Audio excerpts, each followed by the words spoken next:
all things Astros with your hosts, sports writer Jeff Balke and Astros broadcaster and former third baseman Jeff Blum.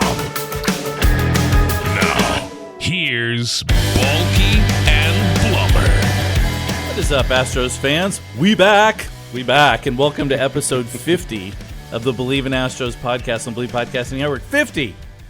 They said it wouldn't last. Actually, no one said that. Spring training is open, and we are on episode 50. What a time to be alive. I'm Jeff Balke alongside my partner, Jeff Blum, who's returning from a trip without internet. Did they also have water there, Blummer? Yeah, I mean it doesn't live up to like your or? idea of Fayetteville, Arkansas. Yeah. But another just brilliant advertising by Airbnb. Thanks a lot for that. Appreciate it. Right. 0 stars Airbnb on that one for sure. 0 stars. Yeah, you can find us on Spotify. Right. Oh, dude. Well, I was in Austin. Remember that one time, like during the World Series, and I had no Wi-Fi. Oh, yeah. I'm like, and that was another Airbnb. It's like, thanks a lot, Airbnb. Next time I'm staying at a Marriott. You can find us on Spotify, Apple, Stitcher, and of course YouTube. Be sure to like and subscribe to keep up with us, and give us a follow on Twitter at Believe in Astros. You can find me at Jeff Balke and Blummer at Blummer27 everywhere on social media. Thanks to everyone who's given us 5 stars and left reviews on Apple. If you haven't, just go ahead and get that done. I'm not even asking. I'm just telling. Obviously, send us your comments. Yeah, exactly. Obviously, send us your comments, questions. We love seeing all of them, and we read them all. For example, is Yordan Alvarez really only the 9th best player in baseball? Is Aaron Judge the 2nd? We will discuss. Blummer, how are you doing this morning? I see you made it back from Arkansas. Did you end up with dysentery or the gout? I kid. Arkansas is a beautiful, beautiful place. No, you know what? My brother actually played baseball at the University of Arkansas, so I had a preconceived notion that he didn't help encourage because he's a California kid and got recruited, was able to play in Arkansas, but at the same time, the pictures that he was taking and sending back to me when he was at school, I was like, damn, you're skinning deer now, and stuff like this. So he fed into that idea, but when I got up there for my daughter and started checking things out, I really started to fall in love with the place just because it's gorgeous. Yeah. There's hills, there's rivers, there's hiking, there's biking. The college town restaurants are amazing, and obviously I get spoiled when I go there because I know enough people at Arkansas to be able to sit courtside and watch an NCAA basketball game, which was an absolute blast. So I'm happy to be back, but it was a great, worthwhile trip. Yeah, Arkansas is actually really beautiful. My wife and I went there a number of years ago to Magazine Mountain, which is just spectacular. Really, really beautiful place. Driving through some of the small towns is an interesting experience, much like driving through. It's kind of like driving through East Texas. You're just going to keep on moving, get a full tank of gas, and just keep rolling right on through. But I tell you what, it is man. And Hot Springs, you can't really beat it. You just can't really beat it. It's lovely. So let me do a quick. Let's talk about it. Just to our sponsor. We may as well get our ad in here for Bet Online. Bet Online remains your number one source for all sports betting this season. Everything from college basketball, which you just mentioned, pro basketball, which we're not going to mention, UFC, MMA, and more. Go Cougs, by the way, still number one in the nation, although everyone keeps talking about, will Kansas be a number 1 seed? Who cares? Kansas is going to lose to the Cougars regardless of what happens because U of H is awesome. All hail Marcus Sasser. You'll always find the best odds, team matchup info, player news, and game trends at Bet Online. With live betting options, free contests, and live scores for almost any sport or game imaginable, BetOnline is truly the fastest and easiest way to bet all your favorite leagues and events. Head to the website today or use your mobile device to join and receive a 50% welcome bonus with your first deposit. Use promo code BELIEVE, BLEAV, to receive your rewards. BetOnline.ag, where the game starts. I will say quickly, a note from last time when I was flying solo. I was trying to say Mookie Betts, and I said Mookie Blaylock, and this not only does it date me by telling you what, but it also tells you I've only known a couple of Mookies in my life. I guess Mookie Wilson would be the other one that would be a possible Mookie, but my apologies to the Betts family. Thoughts and prayers. That's amazing. By the way, here's a quick little, and someone pointed this out to me on Twitter. One of Greg Cartlett, who follows us, is that Mookie Blaylock was almost Pearl Jam's name. Pearl Jam was going to call themselves Mookie Blaylock because they're all big basketball fans, but they realized it might not be okay with Mookie Blaylock. He was a star for the Atlanta Hawks at the time, and wow. I think they determined maybe using an actual person's name might not be okay. So they went with Pearl Jam. Your NIL money right there. You'd have to pay big time. Right, especially today. Good Lord. And if you're a pro, man, forget it. You're just talking pure licensing. Never mind. Yep. And considering how good that band and how long they've been playing, you would have been making a lot of money. They'd be like 1, 2, 3, 4 Mookie against one. That's it's like I'm telling you, man. Mookie would be making some serious bank. Not that I'm sure Mookie Blaylock did very well in basketball. I don't know. And why am I spending so much time talking about Mookie Blaylock? That is one thing I had no idea when I signed up for this. I know. Blummer's like, who the is Mookie Blaylock? I'm like, dear God, what are we doing? No, I'm just kidding. Exactly. All right, so getting past my faux pas from the other day. See, Blummer, this is what happens when you let me go by myself. I end up saying ridiculous things. I had so much faith, dude. I thought you did a great job other than that. I appreciate that. So I want to talk about one thing that I'm a little bit curious about you as a former player, and that is Anderson Comas. He's a White Sox minor leaguer who just came out as gay last week. He's the third minor leaguer in baseball history to do this. And not from a political standpoint, but I'm just curious, at this point in time, do we think players even will care? Like, I kind of feel like it's at a point where we've been through this so much. I mean, it's such a part of sort of general society. I mean, I get it back in the 70s or 80s or whatever, there was a huge stigma.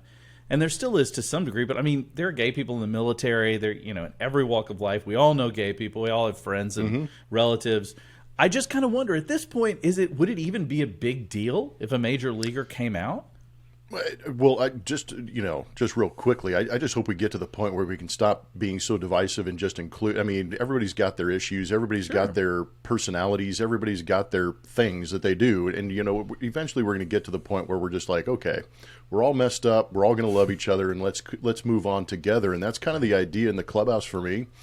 And I've actually spoken about this, several times with on my other podcast with David Tuttle. When you're in a clubhouse. And you like right now, you're sitting there in spring training and you're looking around at, there's 65 guys in camp. There's 26 now that are going to break with the team. And when you look to your left, when you look to your right, you're going, okay, who's going to be in this thing with me and grind it out and battle their ass off and play this game? And that's all you care about. It doesn't matter race, creed, religion, sexual preference. I mean, those are all off the field things to somebody that means something. But while we're in here in this clubhouse, we're going to go out there and battle, and I'm going to back you up, and I'm going to support you the best I can. And I really hope that that's the idea in sports now across the board, whether it be basketball, football, hockey, baseball, that we are going to go out there, we're going to be supportive, we're going to play this game as hard as we can, win some ball games, and then celebrate afterwards. And I think that's the idea. But in this day and age, you're right. I think we're to the point now where we're like, okay, there it is. He is who he is, and we're just going to keep playing the game, and it shouldn't be that big a deal. As Chris Rock once said, everybody got at least a gay cousin. Yeah. It's like, I think it's just, dude. To me, I think it's much ado about nothing. I mean, it was funny that and not to say that it's not important for people to come out and speak their truth. That is, I mean, it's good for him for doing it. Obviously, the marginalized communities of our society and the LGBTQ plus community is certainly well among that. But I mean, I feel like this is a kind of thing where we need to break this barrier, right? Just to get it out of the way so that it just doesn't become an issue anymore, so that we can just deal with it and move on. People are going to hate it, and that's their prerogative because people are weird. But for the most part, like you said, I mean, if the military can handle it, and you see all these reports from people in the military like, we don't care. Like, that guy's fighting alongside of us. What do we care, So if they can handle it, I'm pretty sure professional sports can handle it. Yeah. Exactly. Anyway, moving on. I'm curious about this. So I just did some reading about the new pitch timer, and I find this fascinating. And I want to get your take on this because there's a really good story in MLB.com about breaking down how the pitch clock actually works. And what I did not realize is that there is a group of people who work in Major League Baseball called field timing coordinators. Now, these guys have been around forever, but nobody's known about them because they've mainly just kind of kept track of the play of the game, the pace. Yeah. But now they're going to be in charge of the actual pitch clock. And one of the things that I thought was really interesting about this is that the pitch timer, it's 15 seconds with the bases empty, 20 seconds with the runner in base. The timer starts the moment the pitcher receives the ball and stops the moment he goes into his motion. That is the part I think is really interesting because these guys, these FTCs, they are going to be responsible. I know that's what they call them. Another what anagram or whatever they call it to run the world. Let's go. That's what they called it in the story on Major League Baseball on MLB. You know what FTC stands for, right? F the clock. Yeah, exactly. That's exactly right. But I mean, these guys are in charge. They got their fingers on the button, man. It reminds me of like back when the Rockets nearly lost a game to Utah because the guy didn't turn the clock on. Oh dear God, I know. So you're going to have issues like that, by the way. Yes, exactly. That's what I wanted to talk about. Yep. Is this that ultimately, one of the things about technology, and everybody's talking about AI now, right? And how it's going to, all this stuff. The truth is that even with AI, there's still a human in the box somewhere fixing things. As my good friend Kimberly likes to say, she's been in tech support forever, the internet is not magic, right? There's Thank somebody, you for stating that. There's a bunch of people in there doing work, and that's how it gets done. The entire world is the Wizard of Oz. Exactly. So there is a dude or a lady sitting in a box somewhere, flipping a switch to determine when the play clock starts. Mm-hmm. Now they've been doing this in basketball for years, and in football, obviously, for years. When they reset the in football they have the clock, and in basketball they have the 24-second shot clock. But baseball, this is brand new. This is sort of new. How do you think this is going to go? I mean, there's going to be some arguments at some point, right? Big time. I mean, who's to say when you're in Yankee Stadium that the Astros clock is shortened? Who's to say when the Yankees are in town that the Houston clock operator might just be a little quick on the trigger, just to speed things up and make it a little bit of an issue. But, the FTC is going to do their best to kind of, make it an equal playing ground. But I think those clock operators are going to need to, be in witness protection programs in certain cities to get in and out of the ballpark because there's going to be a lot of pressure on them. Obviously, there's going to be leeway that first year, I would imagine, or maybe even the first 3 months before everybody has expectations on how it should work, the more comfortable we get with it. Right. But, I do think it's interesting that, that clock is running until you do start your motion. There's times where you're trying to, change your pace on the mound with a runner at first base. You're trying to hold for a little bit longer, but that's going to have to be adjusted. And then, there's also, I don't know if you saw this or if it was in that article, but that 30-second clock in between hitters. Yeah. That's something that there's going to have to be communication between the clock operator and the home plate umpire, trying to figure out when that 30-second clock starts after the hitter to get the new hitter in the box. And so there's going to be a lot of things going on. But, it's going to be a lot to determine when that pitcher starts his motion. I know there was a lot of talk about Kevin Gausman. Yes. His set position, he had about 9 steps before he actually came set. Mm-hmm. He's going to have to eliminate that. I still don't understand the Luis Garcia rule. No more rock the baby. Yeah, but if he's in, that's part of his motion. If there's nobody on base and he goes to rock the baby, the clock stops, he delivers the pitch. I still don't understand that. I feel like it's just he's a Houston Astro, he can't do that. I feel like it's just an Astro rule. Well, I read the story about that, just not to interrupt you, but they said that please do. Now that they can only take 1 step forward and 1 step back. Like that's been the rule apparently forever. They just never enforced it, allegedly. Yeah. Okay. whatever. I know. Yeah, but Luis Garcia is successful, wears orange and blue, has a star on his hat, and won a World Series. So that we're going to penalize him and make sure nobody ever does it again. Thanks, Rob Manfred. That's just my opinion. Yeah. Exactly. I can tell you right now, this is going to create some serious chaos, though. At some point, there's going to be. Oh man. And it sucks. You know as well as I do. Baseball is a game of moments. Like in basketball, you have these runs. Where you get this momentum, you call timeout, and you try and shift the momentum. In baseball, you could have your moment in the second inning. And if it's a pitch clock situation where it's ball 4 or it's strike 3 to a hitter with runners in scoring position, or if you go to pick off on that third time or you got to step off and there's a runner moving, I mean, you're right. I mean, I really hope that there's not a pennant decided on some of these clock issues. Yeah, exactly. And I tell you too, there's so many things to think about in the field. There's already like pickoff throws and throwing, and there's hitting the cutoff man, and there's and which base to throw to, and like there's already a million things that you have to consider as a ball player on the field. Now you're just adding a whole nother layer of complexity, especially for catchers. No, you're right. I completely agree about the complexity of it. It's going to be wild. And what's funny, too, is I just think about pitchers who, like, okay, they throw a pitch, and then they just want to stop real quick to, like, grab a rosin bag. Or they, I saw a guy, I'm trying to remember who it was last year, it wasn't Astros, who had to tie his shoe, right? Yeah. And I'm thinking there has to be some discrimination or some judgment by the umpire on that. Because if I'm a hitter, yeah, Derek Jeter wouldn't survive in this era because he can't put the hand up to call timeout. Right. They've eliminated that, but there was a college game where I think it was UT actually, where the hitter's screaming, timeout, timeout, time, and he never got it. So what if you do have something in your eye, or what if you're the pitcher that's like, dude, I'm about to throw a ball with a loose shoelace? I mean, what do you do? Right. Yeah, it is very weird. And we talk about discretion.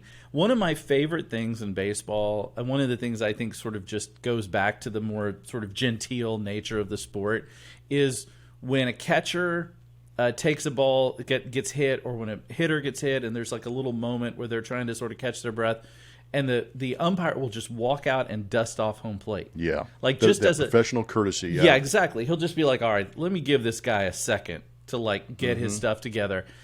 There's got to be some of that still built into this. I mean, just for like you said, what if somebody's got something in their eye, or what if it's a very weird scenario.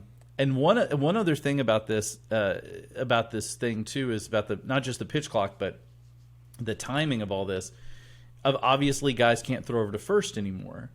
But at least no more than I think it's twice. But here's the interesting thing about that: they didn't limit catchers. So so there's going to be definitely some shots by catchers who are good at it. They had a story about the guy at the Braves, Sean Murphy, who has talking about how quick he was to first. Maldi's the same way. Yeah, there are going to be some serious pickoff throws from catchers happening this year if the pitcher can't do it. And then what's next? They're going to limit that? I know. Well, you never know. I mean, obviously, unilateral decisions happen in baseball, but I'm kind of curious now that you made me, you thought about the catchers. I'm just going to fire down to first base and give my pitcher an extra 10 seconds to get a breather, or for me to decide what pitch to give to him. Right. What if the catcher just, a ball in the dirt, you got to throw it out, you got to get a new baseball? What if I'm the catcher and I'm just kind of like, well, if I hold on to it for a little bit longer and maybe fake a pump to first base, or investigate the seams on the baseball, or just kind of adjust my shin guard real quick and then throw the ball back to the pitcher, then the clock starts. I mean, don't ever underestimate the ability of a professional athlete to manipulate the rules. Oh, especially Maldonado. Maldi.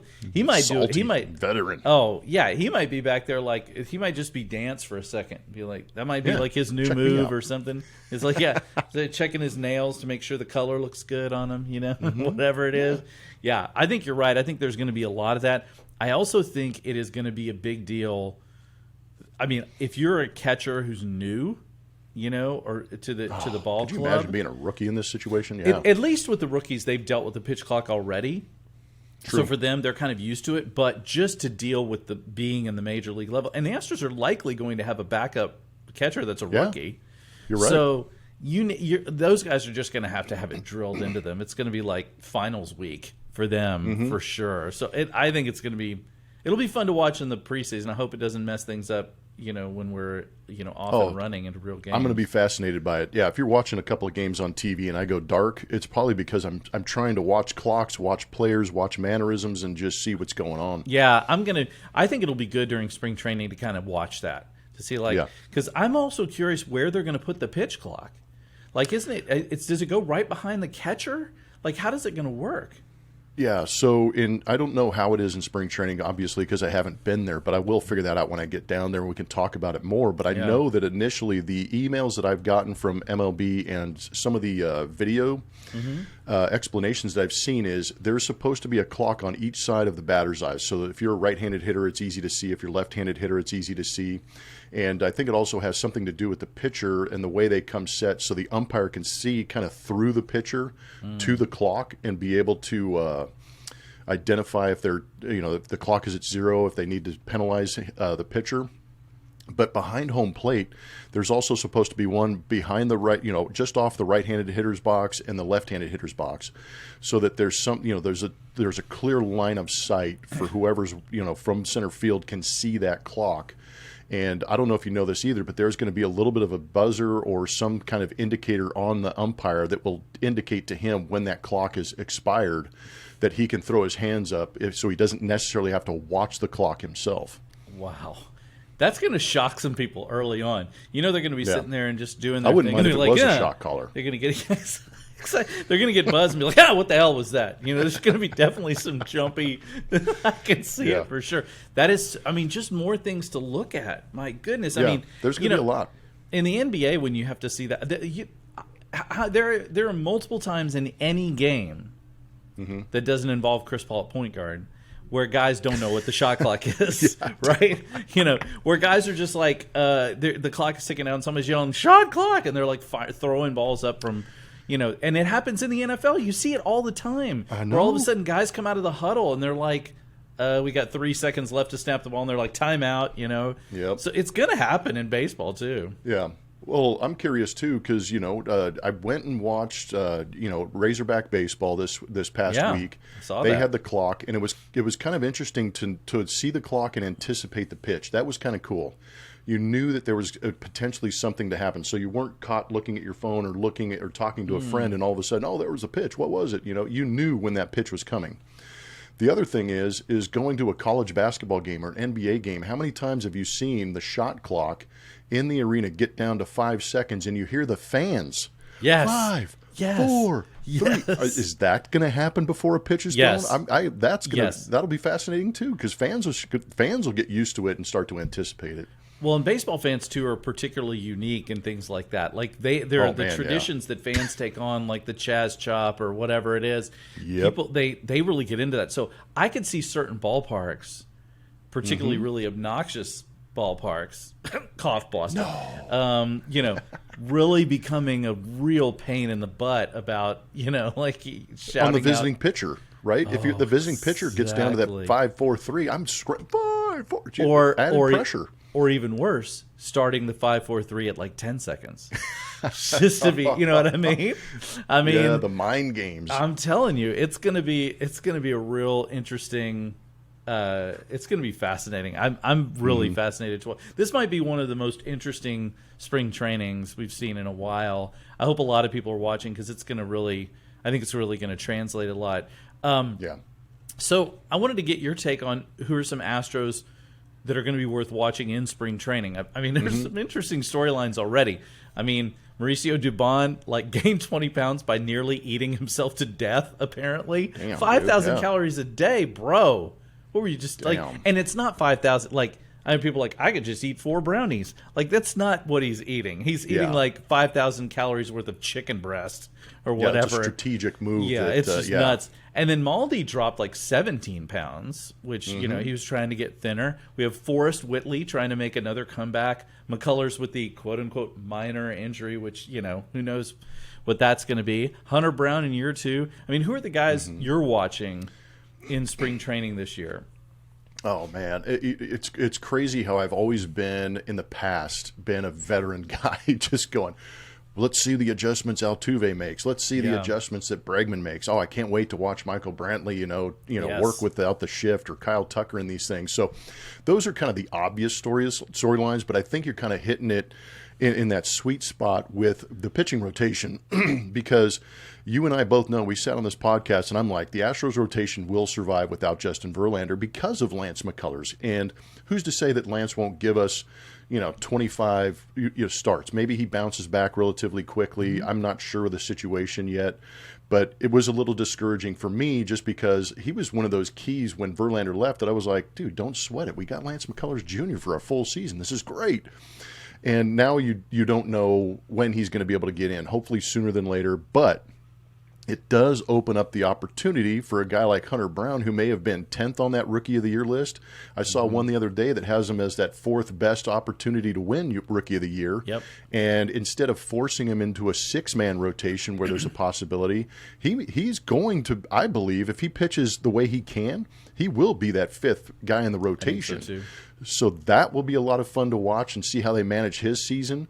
Because, again, you got to manage some of these young guys to make sure they're good in October because you're going to October. And then Forrest Whitley. I mean, I am fascinated by Forrest Whitley because we have followed him for, 6 years now. And he should be, in our minds, he's probably 32. In reality, he's like 23, right? In reality, he's only 23, 24. So there's plenty of life in that arm. And hopefully, he's got the mechanics and he's got the mindset to go out there and do some damage, which would be a lot of fun to watch. But I'm watching Yainer Diaz, Corey Lee, and, the center field. I'm kind of curious to what happens in center field because, Chaz played well enough to get the spot, but it still sounds like, Jake Myers might have an opportunity to sneak in there. I'm gonna miss seeing Pedro Leon out there since he's got this sports I am hernia. too. I love that guy. I kind of wish he was going to be up there just to see what he can do. I'm with you, Blum, on all of those. I think, looking at this, look, the pitching rotation. Look, Lance McCullers has never thrown he's only thrown more than 150 innings once in his entire career. So there's no reason to think during the regular season. Yeah, during the regular season, no reason to think that Lance McCullers isn't going to have some kind of injury issue. It's just part of his, resume as a baseball player, and that's fine.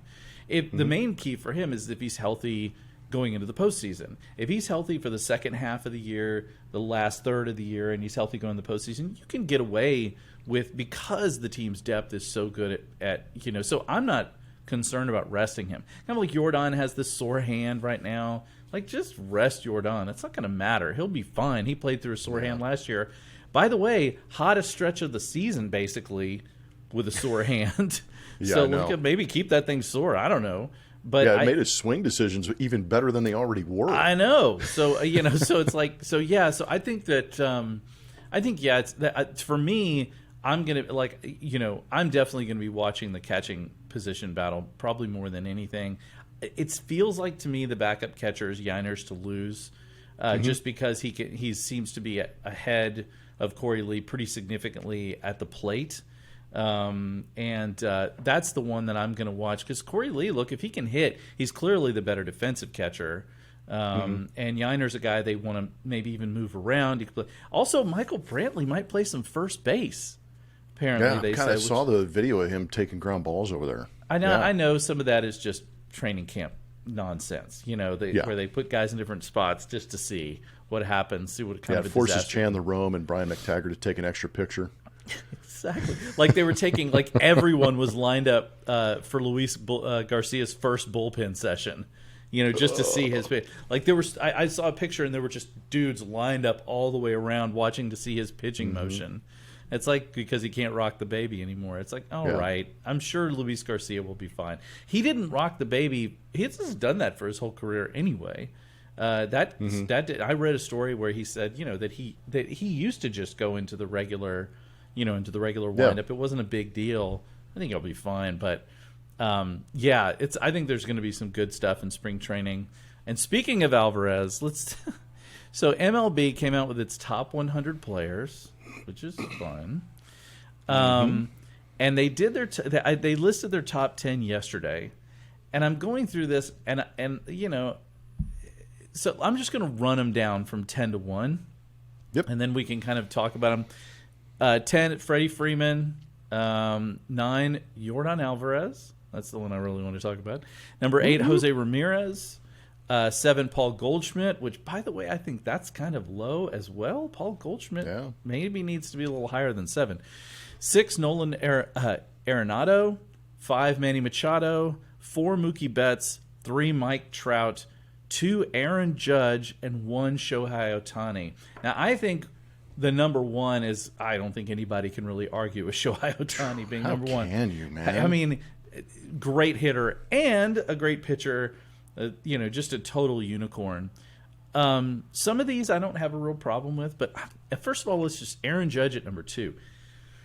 Aaron Judge is a very, very, very good baseball player, but is he really a number 2 when you're talking about guys like Mike Trout and, frankly, Yordan? Their numbers were not that different last year, other than homers.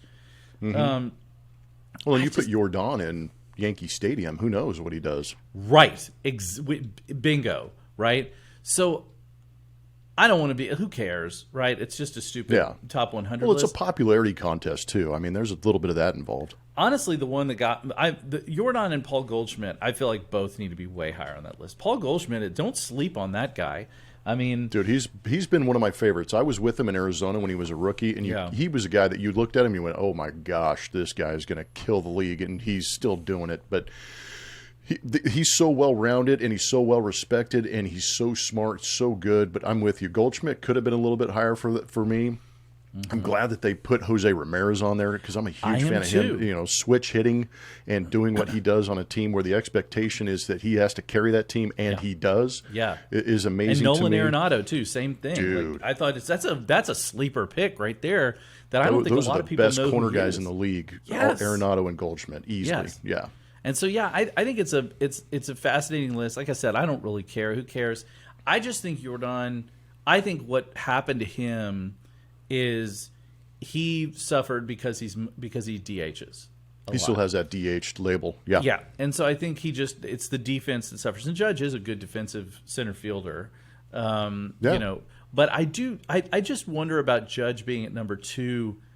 Like, I almost feel like it's got to be either Trout or even Mookie Betts. These are guys like Judge is tremendous, and I'm not here to dump on the Yankees. Judge is tremendous, but Mike Trout may show up and hit 50 home runs this year just to prove everybody wrong. I know Mike Trout is just, and granted, I think there's something. It feels like some of his image has been tarnished by the fact that he got this giant contract. He was one of the first people to really get one of those big 10, 11-year deals, and he hasn't quite lived up to it. I mean, although he's still, arguably the best player in baseball. I was interested to see Freddie Freeman make that list at number 10. I think he deserves it, but I think it was kind of an interesting position to put him in there. I'm glad you mentioned Jose Ramirez. You don't see too much of their games. It's just not. Yeah, you should watch him. He's good. Man, he is good at third base. Like he and Arenado are just and Machado, right? I mean there's 3 third basemen on here, and rightfully so. The hot corner is not an easy position to play, as you well know, Blummer. Well, yeah. I mean, this is before we knew what exit velocity was. I was just like, I feel like this guy's trying to kill me at third base. I was gonna say. But what's great about this list and this top 100 is I saw a stat the other day that had the Astros and the Mets had the most players in the top 100 with 8. Makes sense. So that basically is your starting lineup and maybe Framber Valdez and Christian Javier mixed in there. So the Astros are in very good shape. And then the New York Mets had 8 also. I think the Dodgers were around 5 guys in that top 100. But it gives a lot of credit to what the Astros have been able to do as far as accruing talent and having them perform extremely well in their uniform. But this thing's going to completely shift. But that's a pretty strong 10. And Freddie Freeman's good, but it feels sentimental, because everybody likes him so much. Right, and especially leaving the Braves and going, I think there's some of that. Blummer, speaking of that, what's the hottest shot you ever got hit at you that you caught? Oh, dear God, that I caught? Yeah, that you caught. I mean, well, I don't use the term I caught. I use the term I got caught. And it was, playing third base, sometimes you're in self-preservation mode, Right. and guys will hit rockets, and they'll just be line drives. I remember I was playing for the Padres, and Greg Maddux is on the mound. And Greg Maddux was a guy that would look at me at third base, and he'd be like, hey, man, if I get to this count, be ready. And I'm like, what the heck? And sure enough, he'd kind of get to the, 1-2, 2-2 count, and he'd kind of look over at me and give me a little head nod, and I'm like, all right, here we go, whatever. And I mean, Carlos Lee hit the hardest line drive I've ever had hit at me, and it would have squared me up right in the face, and I just kind of had to put my hands up and just kind of block it, catch it. But that was probably the hardest hit ball. But I had 2 instances where a ball ricocheted off my foot or off my shin, and I didn't see it. You didn't see it? No. And one of my first time was when I was, I think it was my second year with Montreal, and they had me playing third base, and I was still getting used to the position. And this will give you another idea how old I am. Devon White was leading off for the Dodgers, and it was day game, and I was playing him in on a bunt situation, and the pitch came in. I lost sight of it as it got to the contact zone because it was so freaking bright and those pale seats behind him. And then all of a sudden I hear this whack, and I'm like, oh, dear God, where is it? And I feel it clip my pant leg as it went into left field. And I was like, all right, I think I'm going to need some shades or some kind of identifier to find the ball. But then there was another time, and this guy scared me to death half the time, was Gary Sheffield. Oh, God. Sheffield, he crushed baseballs. Dude, he just mangled baseballs when he hit them. Yeah. I mean, I say that Yordan, really hates the baseball. So did Gary Sheffield. Yeah. He swung so violently, and he would get the head out so quickly that it was, you had to react to the quick swing and the way the ball jumped off his bat. But we had a rain delay in spring training in, 2008 maybe, or it might have been earlier than that. But I'm playing third base. Roy Oswalt's on the mound, and Sheffield comes up, and I'm playing with my heels like I normally do on the outfield grass. Like I would have probably been penalized this day and age because I was partially in the outfield. Mm-hmm.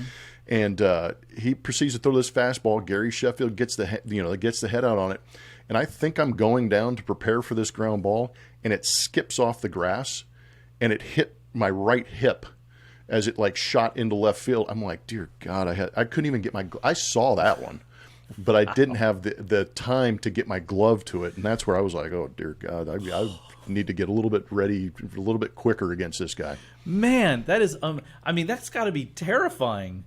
Just coming at you. Well, it's terrifying in the sense I almost died.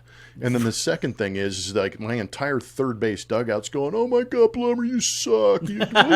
Catch the ball. Did it hurt when he hit you in the hip, or was it just graze you? No, it was a glancing blow, thank God. Yeah. Yeah, because nobody went. I mean, I've been hit by a baseball once. I don't recommend it. It's not fun. It's not fun. No. I was playing, it was one of the rare times I was playing street ball with somebody, and we actually played with a baseball. God only knows why. And kid threw and beaned me, and he was throwing 30 miles an hour probably. And I mean, so I can't imagine. I've talked to I have a couple of friends who've been in batting cages with major league pitchers, and just even seeing a pitch thrown terrified them. Right? Yeah, so I would love to have every single fan who ever has gone to a baseball game or ever will just stand in the box. Not swing, just stand there and watch. I'd love to stand in the box and watch a pitch. I would probably dive out of the way at every pitch regardless of whether it was a ball or a strike. I would probably hit the deck and be laughed at, but I wouldn't care. The ones that always get me are the breaking balls that look like they're going to hit you and then they end up strike. Those kind of things. That to me, I think you're right. I think fans would do well to see what that's like, or to just stand in the outfield and have a ball hit towards them. I mean, even that, because it's hard to see. When I'm telling you, I think I've told you this before, but I've sat out in the Crawford boxes and you see a ball coming, you're like, I have no idea where that ball could. It's either going to come straight at my face or it's going to land on the first base bleacher. I don't know. I have no idea where it's going, right? Because it's just so hard to judge that depth and all that stuff in a big stadium like that. It's very complicated. So that's a good idea, Blummer. You should just Like, pitch that one to the Astros. Be like, let's line up the fans. Get somebody out there. I bet you there's a lot of players that would line up to be able to be a part of that, too. Oh, you know there would be. There would be. There'd be some guys going, come on, let's go. Here comes the deuce. And when you speak of me, speak well. Yep. That's going to be it. All right, Blummer, any final thoughts? You have big plans this weekend? I know you're getting ready to go down to spring training and start calling games, right? Yeah, I'm actually going to try and leave here in about a half an hour, and I have not packed yet, which should be very interesting. So thank goodness we have polos that coordinate, and those will be going in the bag. But, yeah, I'll be down there for the next week in spring training, calling games on TV and radio. Awesome. Sounds great. We'll all be listening and watching, of course. And we will be back next week with a fresh podcast. Hopefully we can get Blummer on in between some of those games.